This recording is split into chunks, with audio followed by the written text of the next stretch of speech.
All right, it's time for a coffee break here on Daybreak. We've got our coffee. Hope you got yours at home.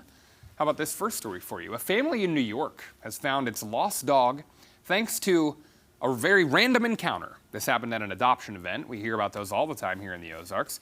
One in New York saw the family going to the adoption event there in New York City. It was for pets looking for their forever home, of course.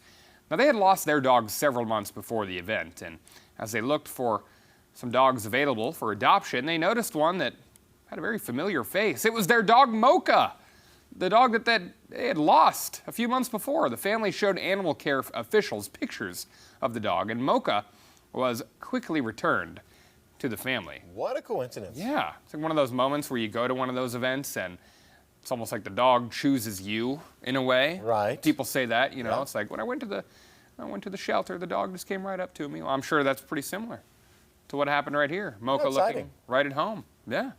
Our next story.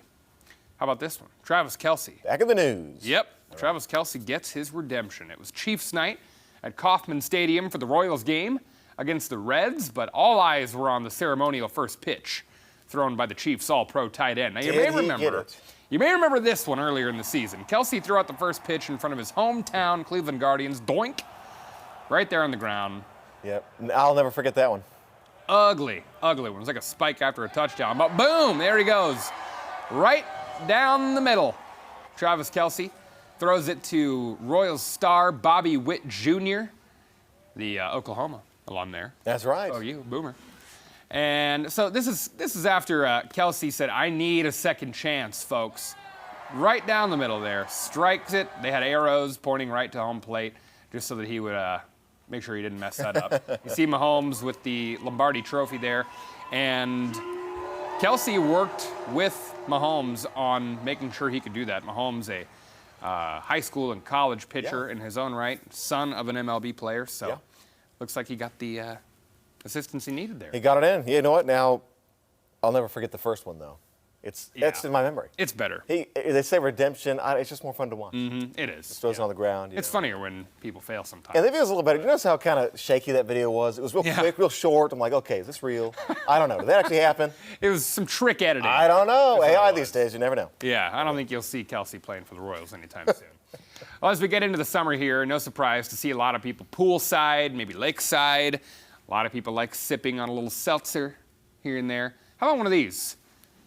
For pickle lovers. Oh, boy. Pickle seltzer. Gross. Pickle. This sounds like something we need to try on the show after this. Not on Ozarks Fox AM. Ozarks Fox AM. Don't let Jeremy and Maddie hear that we're talking about this, because they will find a way to get this stuff. It's a new hard seltzer flavor, taking the pickle obsession a step further. It's by Grillo's Pickles and Pickles and Two Robbers Seltzer Company. They're teaming up. Robber. Yeah, they're teaming up for a new pickle hard seltzer. It features their Grillo's Pickles 100-year-old pickle brine recipe.